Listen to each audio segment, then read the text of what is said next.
Cabinet के बैठक में जनगणना के साथ ही जातीय जनगणना भी करावे के फैसला लेल गई। ई फैसला आवते विपक्ष के सबसे बड़ चुनावी मुद्दा बेअसर हो गई। अब एनडीए के नेता कह रहल बाड़े कि मोदी बाड़े तो जातीय जनगणना भी मुमकिन बा, तो विपक्ष एकर क्रेडिट लेवे की कोशिश कर रहल बा।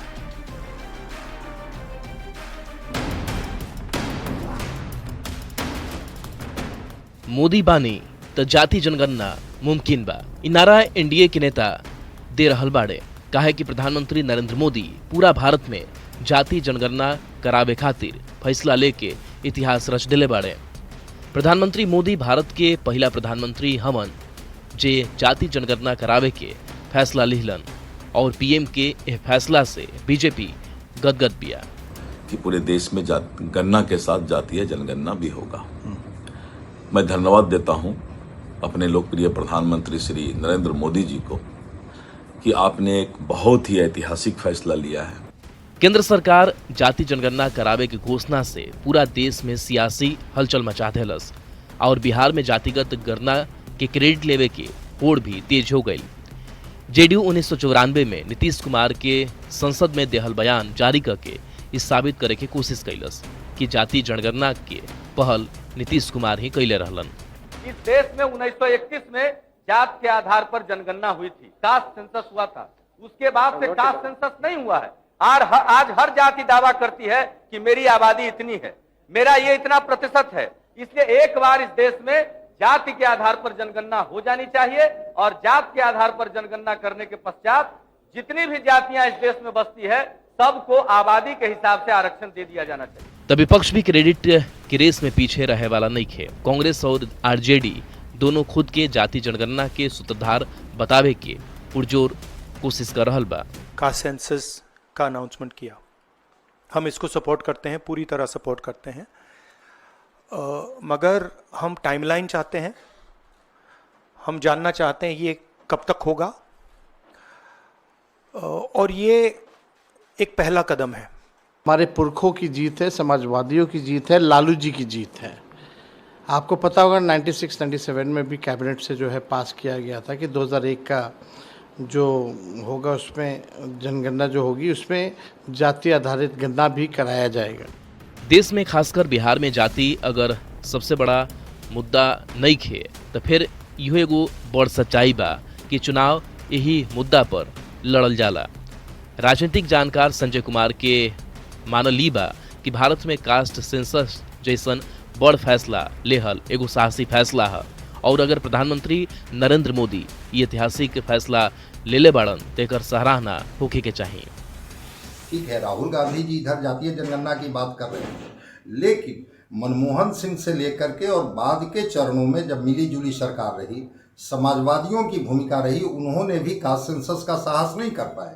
तो अगर मोदी जी ने कहा कि हम सेंसस के साथ कास्ट सेंसस भी करेंगे तो एक साहसिक फैसला। बिहार में यही साल चुनाव होखे वाला बा। जातीय गणना यहाँ सालों से एगो महत्वपूर्ण मुद्दा रहल बा।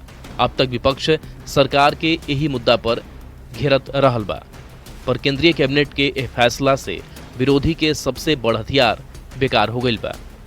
पटना से संवाददाता आनंद अमृतराज, रवि एस नारायण और अमित के साथ ब्यूरो रिपोर्ट, न्यूज 18। मोदी सरकार जातिगत जनगणना करावे के फैसला ले बा। जनगणना के साथ ही जाति के भी अब गणना करावल जाई। देश के आबादी के जाति के आधार पर गिनल जाई और ओकर विश्लेषण हुई। सवाल बा कि अब तक का होत रहे। अब तक हर 10 साल पर हमनी के देश में जनगणना होत रहे, बाकी 2011 के बाद अब वहीं तक जनगणना नहीं खे भइल। कोरोना के कारण 2021 में जनगणना होखे वाला रहे, बाकी वो ना हो पावल। 1951 से 2011 तक जनगणना में खाली एससी और एसटी के गिनती होत रहे, अन्य जाति के आंकड़ा जारी ना कल जात रहे। हालांकि 2011 में ऐसा करे के बारे में कहल गई रहे।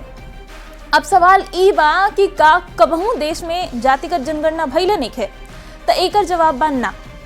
1931 में जातिगत जनगणना भइल रहे, 1941 में भी जातिगत जनगणना भइल, बाकी एकर आंकड़ा जारी ना कल गई। हालांकि कुछ राज्य जातिगत सर्वे चाहे जातीय गणना जरूर करेले। बिहार, तेलंगाना और कर्नाटक जैसन राज्य में जातीय गणना भइल। अब सवाल बा कि जातिगत जनगणना काहे करावल जाता, तो आई इहो बुझ लेल जाओ। दरअसल कई गो राज्य में एकर मांग उठत रहे। राहुल गांधी से लेके कुल विपक्ष के नेता एकरा के चुनावी मुद्दा बनावे में लागल रहन।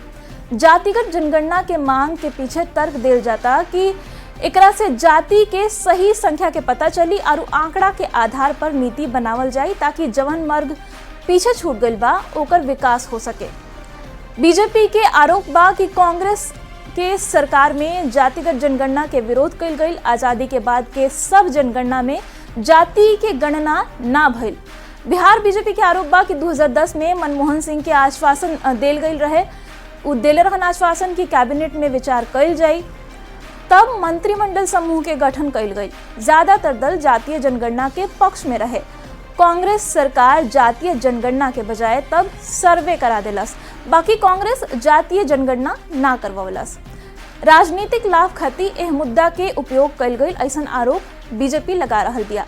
अब सवाल बा कि जातीय गणना काहे जरूरी बाटे, चाहे जातीय जनगणना काहे जरूरी बा। दरअसल जातीय जनगणना केंद्रीय सूची में बा, तबहू कुछ राज्य जातीय सर्वे चाहे ई कहीं की जातीय गणना करवावल। आरोप बा कि कुछ राज्य के सर्वे ठीक से भइल, बाकी कुछ खाली राजनीतिक लाभ खातिर गणना करवैलस राज्य। इस सर्वे से समाज में भ्रांति फैले लागल रहे।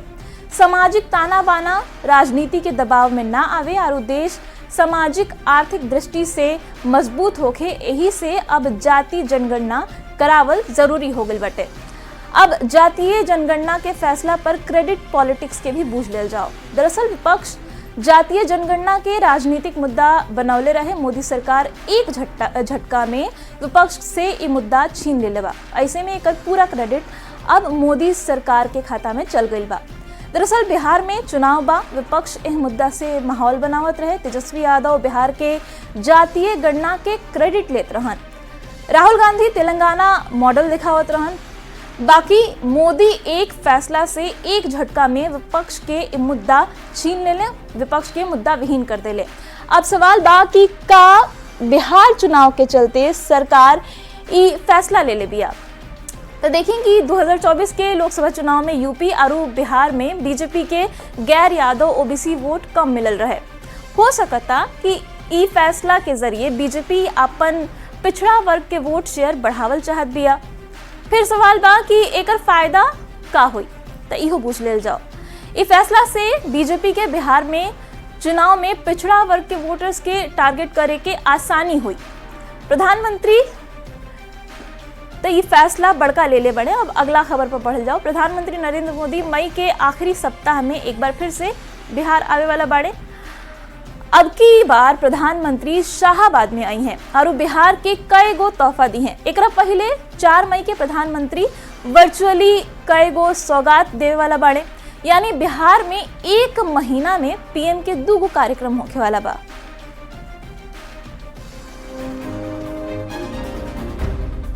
फरवरी में पीएम मोदी भागलपुर अइले, मिथिलांचल के सौगात देहलन। अप्रैल में मधुबनी अइलन, सीमांचल और मिथिलांचल दोनों के सौगात देहलन। मधुबनी की माटी से ही पीएम मोदी आतंकवादी और उकनी के पनाह देवे वालन के सीधा संदेश देहलन। अब मोदी एक बार फिर से मई के आखिर में बिहार आवे वाला बाड़न। अब की बार सौगात के बारिश शाहाबाद पर होखे वाला बा। काहे कि पीएम मोदी शाहाबाद ही आवे वाले बाड़न। ये बात की जानकारी खुद बीजेपी प्रदेश अध्यक्ष दिलीप जायसवाल देहलन। प्रधानमंत्री जी मई के अंतिम सप्ताह में शाहाबाद में उनका कार्यक्रम प्रस्तावित है और शाहाबाद में प्रधानमंत्री जी वहां के शाहाबाद के लोगों को संबोधित भी करेंगे और उनका जो है जब भी आते हैं बिहार तो बिहार के लिए कुछ सौगात भी लेकर आते हैं। तो शाहाबाद के जनता के बीच प्रधानमंत्री जी मई के महीने में रहेंगे। शाहाबाद के संभावित दौरा के पहले पीएम मोदी 4 मई के पटना में होके वाला खेलो इंडिया कार्यक्रम के वर्चुअली उद्घाटन भी करी है। माने कि पहले पटना और फिर शाहाबाद। मतलब पीएम के इस सब कार्यक्रम के जरिए मगध और शाहाबाद के शादी की कोशिश हुई। ये उहे इलाका है जहां पिछला लोकसभा चुनाव में एनडीए के नुकसान उठावे के पड़ल रहे। फिलहाल पीएम के बिहार दौरा के लेके एनडीए के नेता काफी उत्साहित बढ़न। 18 खातिर पटना से शैलेंद्र कुमार के साथ ब्यूरो रिपोर्ट। तो प्रधानमंत्री एक बार फिर से बिहार आ रहल बने और अब की बारू बिहार के शाहाबाद में आई हैं। शाहाबाद पर पीएम मोदी के फोकस काहे बा एकरा के बुझे खातिर पहले शाहाबाद के बुझल जरूरी बाटे। बिहार के शाहाबाद में 4 गो जिला आवेला, भोजपुर, बक्सर, रोहतास और कैमूर। ये चारों जिला में विधानसभा के 22 गो सीट बाटे। 2020 के विधानसभा चुनाव में शाहाबाद के 22 में से महज 2 गो सीट पर जीत मिलल रहे, जबकि महागठबंधन 19 गो सीट जीत गई रहे। एक सीट अन्य चाहे कहीं कि बीएसपी के खाता में गई रहे। एजा से अगर एनडीए के बात करी तो 22 में से 2 गो सीट पर जीत मिलल रहे और दोनों सीट बीजेपी जीतल रहे, जेडीयू ना। हालांकि चुनाव के बाद बीएसपी से जीतल जमा खान जेडीयू में आ गई। माने ई कि 2020 के विधानसभा चुनाव में लालू के सामाजिक समीकरण के असर रहे, तो इन्हें एलजेपी जौन रहे चिराग पासवान के पार्टी तब अलग ना भइल रहे, एक साथ रहे लोग चाचा चिराग, तब वो पार्टी अलग लड़ल रहे, जेडीयू के एकरा से नुकसान भइल रहे। अब तनी लोकसभा सीट के जान लेल जाओ। शाहाबाद में 4 गो लोकसभा सीट बा, बक्सर, आरा, काराकाट और सासाराम। 2024 के चुनाव में शाहाबाद में एनडीए के बहुते खराब हार भइल रहे। सब 4 सीट पर एनडीए के उम्मीदवार हार गए रहे लोग। यहाँ तक कि आरके सिंह और उपेंद्र कुशवाहा जैसे हैवी वेट उम्मीदवार के भी हार एजा से भइल रहे। अब बूझी कि शाहाबाद पर पीएम मोदी के फोकस काहे बा। 2020 और 2024 के रिजल्ट के पलटे खातिर 2025 में 225 सीट जीते खातिर शाहाबाद के 22 को सीट बहुते महत्वपूर्ण बाटे। पीएम मोदी देश के बड़ नेता हवे। पीएम मोदी के दौरा से 2025 चुनाव में एनडीए के मदद मिली। यही से लगातार प्रधानमंत्री बिहार आवत तारे, अलग अलग इलाका में दौरा करत तारे। आपके हालियू शाहाबाद में दौरा करे वाला बने। बढ़ल जाओ आगे, बिहार में विधानसभा चुनाव के पहले सरकारी नौकरी के बाहर आवे वाला बा। बिहार सरकार 2.5 लाख से भी बेसी युवा के सरकारी नौकरी देवे जा रहल बिया, जेकरा के लेके सरकार पूरा तैयारी कर लेले बिया। 10 लाख बहाली होगी।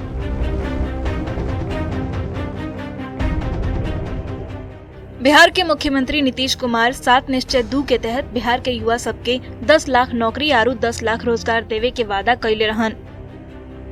सीएम के घोषणा के मुताबिक अब वहीं तक करीब 9 लाख लोग के सरकारी नौकरी दे दिल गई बा, तो 24 लाख लोग के रोजगार से जोड़ल जा चुकल बा। अब सरकार ई दावा कर रहल बिया कि विधानसभा चुनाव से पहले 10 लाख के जगह 12 लाख लोग के सरकारी नौकरी देल जाई। अतने ना, जेकरा के सरकारी नौकरी मिली ओकर लिस्ट भी जारी कइल जाई।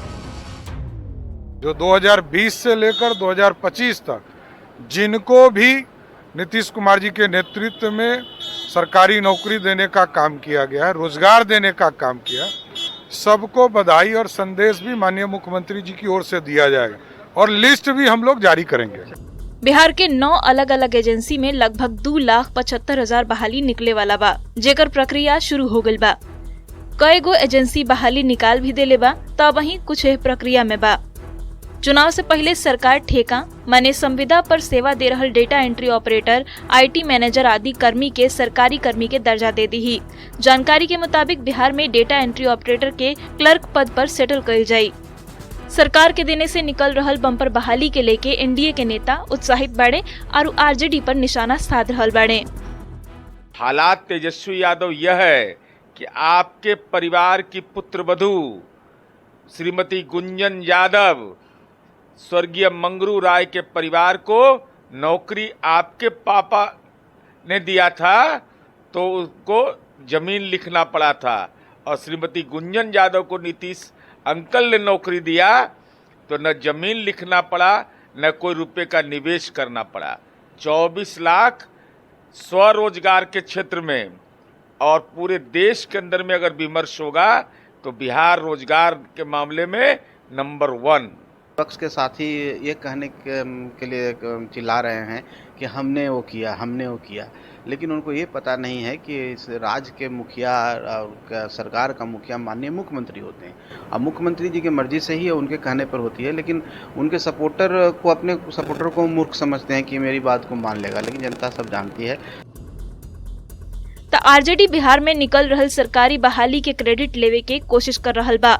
आरजेडी के आरोप बा कि बहाली एनडीए सरकार के ना महागठबंधन सरकार के ह। बिहार में बहाली के सिलसिला तेजस्वी यादव के कारण शुरू भइल और अब जौन नौकरी मिलता एकर घोषणा तबही भइल रहे। पूरा किया, आपका क्या संकल्प है? आपने तो नरक में ढकेल दिया है। जो लोग लाठियां खाया है अभ्यर्थी, वो भूल रहा है क्या? आपको भरम में जी रहे हैं। अरे बिहार की सरकार तो एक व्यक्ति चला रहा है, 1 नंबर और 2 नंबर का डिप्टी सीएम नीतीश जी अचेत है। जितनी गाल बजाना है बजा लो, लेकिन बिहार का बच्चा बच्चा और जर्रा जर्रा में ये बात है कि नौकरी का मतलब तेजस्वी यादव। चुनावी साल में बिहार के युवा खातिर नौकरी के भरमार बा, तो राजनीतिक दल के बीच एह मुद्दा पर आरोप प्रत्यारोप भी तेज हो गइल बा। न्यूज 18 खातिर पटना से संवाददाता शैलेंद्र की रिपोर्ट। तो चुनावी साल में बिहार में नौकरी के भरमार बा। अभी नौकरी के भरमार काहे बा इहो बूझ नहीं। बिहार में नौकरी रोजगार के मुद्दा हर चुनाव में बड़ मुद्दा बन जाला। एह साल बिहार में विधानसभा के चुनाव होखे वाला बा। सरकार चुनाव से पहले नौकरी के पिटारा खोल देले बिया। चुनाव से पहले बिहार में 2.5 लाख बहाली के वादा सरकार के देने से कइल गइल बा। ऐसे सरकार युवा वोट बैंक पर नजर रखले बिया, युवा वोट बैंक के साधे की कोशिश कर रहल बिया। अब इहो जान ली कि कहां कितना बहाली हुई। बीपीएससी 1,20,000 पद पर बहाली निकाले वाला बिया। एसएससी में 21,506 पद पर बहाली निकले वाला बा। बिहार तकनीकी सेवा आयोग की अगर बात करी जाए तो 65,950 पद पर बहाली होखे वाला बा। बिहार संयुक्त प्रवेश प्रतियोगिता परीक्षा की अगर बात करी जा तो 2,718 बहाली एहू में हुई। बिहार विश्वविद्यालय सेवा आयोग में 452 पद पर बहाली होखे वाला बा। केंद्रीय चयन परिषद सिपाही भर्ती में 47,400 पद पर बहाली निकले वाला बाटे। राज्य स्वास्थ्य समिति में 12,895 गो पद पर सरकार बहाली निकाले वाला बिया। और आईजीआईएमएस की अगर बात करी जा तो 583 गो पद पर यही जो बहाली होखे वाला बा। नौकरी पर नीतीश के निश्चय के आप बूझ ली। नीतीश कुमार 7 निश्चय पार्ट 2 के तहत 10 लाख रोजगार और 10 लाख नौकरी के वादा कैले रहन। बिहार के युवा के 10 लाख नौकरी और 10 लाख रोजगार देल जाई, ई वादा सरकार की तरफ से कल गई रहे। सीएम के घोषणा के मुताबिक अबही तक करीब 9 लाख सरकारी नौकरी बिहार में दे दिल गई बा। 24 लाख लोग के रोजगार से बिहार में जोड़ल जा चुकल बा, ई सरकार दावा कर रहल बिया। बिहार विधानसभा चुनाव के पहले 10 के जगह 12 लाख लोग के सरकारी नौकरी देल जाई। बिहार में नौकरी के बहाने अब सियासत गरम हो गई बा, जहां एक तरफ सरकारी दावा कर रहल बिया कि हमनी के 10 लाख नौकरी के वादा कैले रही, जबकि अब चुनाव से पहले 12 लाख नौकरी मिली। तब विपक्ष के कहना बा कि हमनी के जब महागठबंधन के सरकार में रही जा तब ही ई वादा भइल रहे। अब चली बढ़ल जब आगे। 14 साल के बिहार के लाल वैभव सूर्यवंशी आईपीएल में खाली 35 गो गेंद पर शतक लगा के इतिहास रच दिले। बेहद साधारण परिवार से आवे वाला वैभव आपन दमदार और धमाकेदार प्रदर्शन से पूरा दुनिया के चौंका दिले।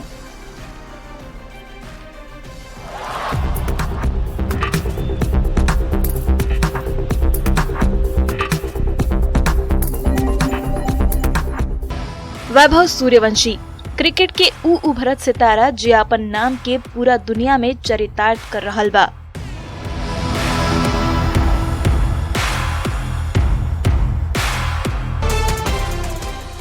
वैभव के मतलब होखेला धन संपदा। एह नाम के साथे जुड़ल बा सूरज। बिहार के समस्तीपुर के 14 साल के ई लाल आज आपन बल्ला के रोशनी से चमक रहल बा।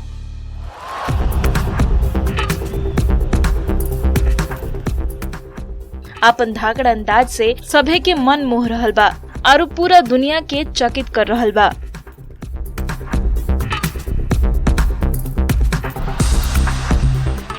भला 14 साल के एगो मासूम लड़का क्रिकेट के मैदान में बड़का बड़का धुरंधर के जैसन कैसे खेल सकता, ई सोच कर पूरा दुनिया हैरान बटे।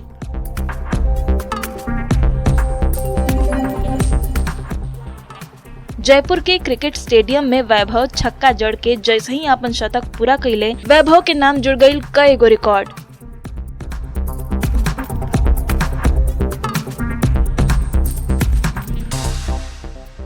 14 साल के वैभव के धमाकेदार शतक के मदद से राजस्थान रॉयल्स की टीम आईपीएल में लगातार 5 हार के बाद जीत के स्वाद चखलस।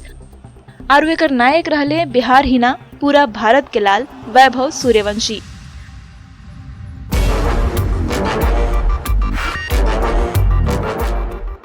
वैभव आईपीएल और T20 में सबसे तेज 50 और सेंचुरी लगावे के सबसे युवा प्लेयर बन गईले। वैभव खाली 35 गो गेंद पर शतक जड़ देले। वैभव के कामयाबी से गदगद परिवार फूले नइखे समात। वैभव 14 साल के उम्र में आज जवान नाम कमैले बाड़े, ओकरा पीछे उनकर पिता के मेहनत बा। पिता अपन बेटा के क्रिकेट स्टार बनावे खातिर अपन जमीन तक बेच देले। वैभव आज आईपीएल के मैच में मात्र 35 गेंद में शतक मार के अपने टीम राजस्थान रॉयल को जीत दिलाया है।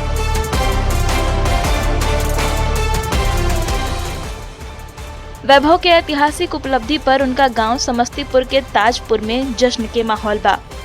गांव के लोग सोमवार के रात होली और दिवाली साथे मनैले। बहुत खुशी हुआ कि हमारे गांव के और हमारे शहर के लड़का जो है सो इतने बड़े स्कोरर किए हैं और पूरे आईपीएल में अपना नाम रोशन किए हैं। 14 साल के बिहार के लाल गुजरात टाइटन के खिलाफ रिकॉर्ड के झड़ी लगा देले और बन गईले क्रिकेट के बेहद चमकत सितारा। न्यूज़ 18 खातिर समस्तीपुर से मुकेश के साथे ब्यूरो रिपोर्ट।